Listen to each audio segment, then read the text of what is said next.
नमस्कार, स्वागत है आपका चुनाव आज तक पर। मैं हूं रवीश पाल सिंह। मध्य प्रदेश में चुनाव की तैयारियों के लिए चुनाव आयोग का एक दल राजधानी भोपाल में बीते 3 दिनों से डेरा डाले हुआ था और उन्होंने आज मध्य प्रदेश में चुनाव को लेकर के क्या तैयारियां हैं उसे लेकर के जो आंकड़े हैं उसे जारी कर दिए हैं। चुनाव आयोग के मुताबिक इस बार मध्य प्रदेश विधानसभा चुनाव के लिए करीब 5,52,00,000 मतदाता जो है वो रजिस्टर हैं और पहली बार इतिहास में इतनी बड़ी संख्या में जो वोटर है वो मध्य प्रदेश में सामने आए हैं। इसके साथ ही चुनाव आयोग ने ये भी बता दिया है कि जो फर्स्ट टाइम वोटर्स हैं उनकी संख्या भी मध्य प्रदेश में इस बार करीब करीब 18 लाख के पार पहुंच गई है। यहाँ पे आपको ये भी बता दें कि जो सबसे बड़ी बात इस बार चुनाव आयोग करने जा रहा है वो ये कि जो बुजुर्ग मतदाता हैं वो घर बैठे ही वोट डाल सकेंगे। उनके लिए एक विशेष सुविधा चुनाव आयोग ने फॉर्म 12D की इस बार दी है। चुनाव से पहले 5 दिन पहले फॉर्म 12D उन्हें भरना होगा जब ये नामांकन चल रहा होगा। फॉर्म 12D भरने के बाद चुनाव आयोग के जो कर्मचारी हैं वो बुजुर्ग के घर जाकर के उनसे वोट डलवाएंगे। इस पूरी प्रक्रिया की बाकायदा वीडियो रिकॉर्डिंग भी होगी और वीडियो रिकॉर्डिंग के साथ जो राजनीतिक दलों के प्रतिनिधि हैं उनको भी इजाज़त होगी कि वो उस संबंधित बुजुर्ग के घर उस समय जब वोटिंग हो रही होगी, जब वो वोट डाल रहे होंगे तो वहां पर मौजूद हो, ताकि वो किसी भी तरीके से जो पूरी प्रक्रिया है वो निष्पक्ष रूप से पूरी हो सके। और ये तमाम प्रक्रिया का इसलिए पालन किया जाएगा ताकि बाद में किसी भी तरीके का कोई सवाल इस पूरी प्रक्रिया पर उठाया ना जा सके। लेकिन इसके साथ ही और भी कई सारे आंकड़े हैं जो चुनाव आयोग ने जारी कर दिए हैं। चुनाव आयोग के मुताबिक मध्य प्रदेश में क्योंकि 18,86,00,000 ऐसे वोटर हैं जो 18 से 19 साल के बीच के हैं, ये पहली बार इस बार वोट डालने वाले हैं। इनमें से 4 लाख के करीब ऐसे मतदाता हैं जिनका रजिस्ट्रेशन हाल ही में चुनाव आयोग की वेबसाइट के जरिए हुआ है। कई दूसरी चीज़ें हैं जो चुनाव आयोग ने आज सामने रखी हैं। चुनाव आयोग के मुताबिक जो बुजुर्ग मतदाता हैं जिनको इस बार ऐसी सुविधा मिल सकती है कि वो घर बैठे ही वोट डाल सके, उनकी संख्या करीब 6,180 है। कुल 5,52,00,000 मतदाताओं में से 6,100 ऐसे मतदाता हैं जिनकी उम्र 100 साल से ऊपर है और कुल मिला के देखा जाए तो मध्य प्रदेश में करीब 7,12,000 ऐसे मतदाता हैं जिनकी उम्र 80 साल या उससे ज़्यादा है। चुनाव आयोग के मुताबिक अगर पहली बार देखा जाए तो 230 विधानसभाओं में इस बार एक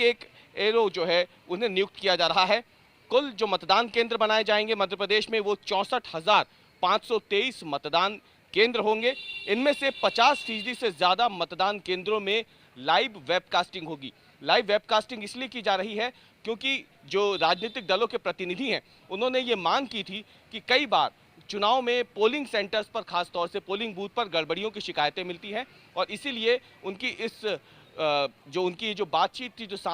तथ्य उन्होंने सामने रखे थे, उसको आधार बनाते हुए 50% से ज़्यादा मतदान केंद्रों पे चुनाव आयोग ने लाइव वेबकास्टिंग की सुविधा देने का फैसला किया है। इसके अलावा बता दें कि चुनाव आयोग ने यह भी बता दिया है कि किस तरीके से 15,000 मतदान केंद्र ऐसे होंगे इस बार चुनाव में पहली बार जो आदर्श मतदान केंद्र होंगे, यानी वहां पे अगर कोई वोट डालने जाता है तो उसे हर तरीके की सुविधा जो है उन मतदान केंद्रों पे उपलब्ध कराई जा सकेगी। चुनाव आयोग के मुताबिक इस बार अगर देखा जाए तो करीब 6,920 ऐसे मतदान केंद्र हैं जहां पुरुषों के मुकाबले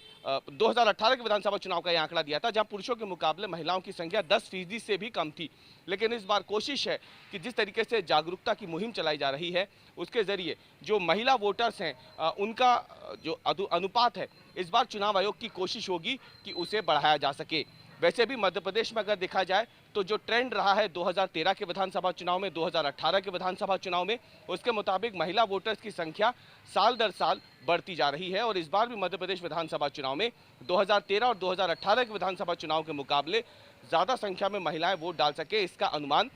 फिलहाल चुनाव आयोग ने जताया है। इसके अलावा जो चुनाव आयोग है उसने एक और मांग जो है राजनीतिक दलों के प्रतिनिधि की मानी है। चुनाव आयोग ने यह साफ कर दिया है कि पोलिंग सेंटर जो होगा वो किसी भी वोटर के 2 किलोमीटर के दायरे में ही होगा, क्योंकि कई बार देखने में आता था कि पोलिंग सेंटर दूर पे होने की वजह से कई लोग वोट डालने नहीं जाते थे। तो इस बार खास ध्यान रखा जाएगा कि जो पोलिंग सेंटर है वो मतदाता के घर से 2 किलोमीटर की परिधि के भीतर ही हो। कोशिश ये भी की जाएगी कि एक ही पोलिंग सेंटर पर पूरा का पूरा परिवार जो है वो वोट डाल सके। अभी शिकायतें आती थी कि कई बार पोलिंग सेंटर जो है परिवार के लोगों के अलग अलग आ जाते थे, तो कोई वोट डालने जाता था, कोई नहीं जाता था। लेकिन अगर एक ही सेंटर पर सबके वोट होंगे तो सब एक साथ जाकर के वहां पे वोट डाल सकेंगे। चुनाव आयोग को ऐसा अनुमान है कि ऐसा होने से पोलिंग जो है वो बढ़ सकेगी, जो वोटिंग परसेंटेज है मध्य प्रदेश में वो भी बढ़ सकेगा, ऐसा चुनाव आयोग का मानना है। इसके अलावा आपको बता दें कि चुनाव आयोग ने कई सारी चीज़ें साथ में रखी है और ये भी बता दिया है कि सोशल मीडिया और फेक न्यूज़, ये दो ऐसी चीज़ें हैं जो कि चुनाव में एक खास नैरेटिव जो है वो सेट कर देते हैं। तो चुनाव आयोग ने इस बार खास तौर से जो सोशल मीडिया कंपनियां हैं उन पर नज़र रखने के लिए भी एक टीम बनाई है। एक मॉनिटरिंग सेंटर है जो बाकायदा सोशल मीडिया कंटेंट पर लगातार नज़र रखेगा और किसी भी तरीके की कोई फेक न्यूज़ अगर फैलाने की कोशिश होगी तो उस पर समय रहते कार्रवाई हो सकेगी, उसे रोका जा सकेगा। इसके अलावा जो सबसे बड़ा चिंता का विषय था चुनाव आयोग के सामने वो था चुनाव के समय धन बल का इस्तेमाल। और उस समय जो पैसे देने की बात बार बार आती है और क्योंकि यूपीआई पेमेंट, डिजिटल पेमेंट का ज़माना है, तो चुनाव आयोग ने इस बाबत भी जो सभी बड़े बैंक हैं, आरबीआई है, उन सब के साथ मिलकर के एक बैठक की है और उसमें उन्हें विशेष निर्देश दिए गए हैं कि यदि किसी खाते से डिजिटल पेमेंट के जरिए बल्क पेमेंट होती है तो उसकी जानकारी तुरंत चुनाव आयोग को उपलब्ध कराई जाए ताकि चुनाव के समय धनबल के इस्तेमाल की जो आशंका है उसे रोका जा सके।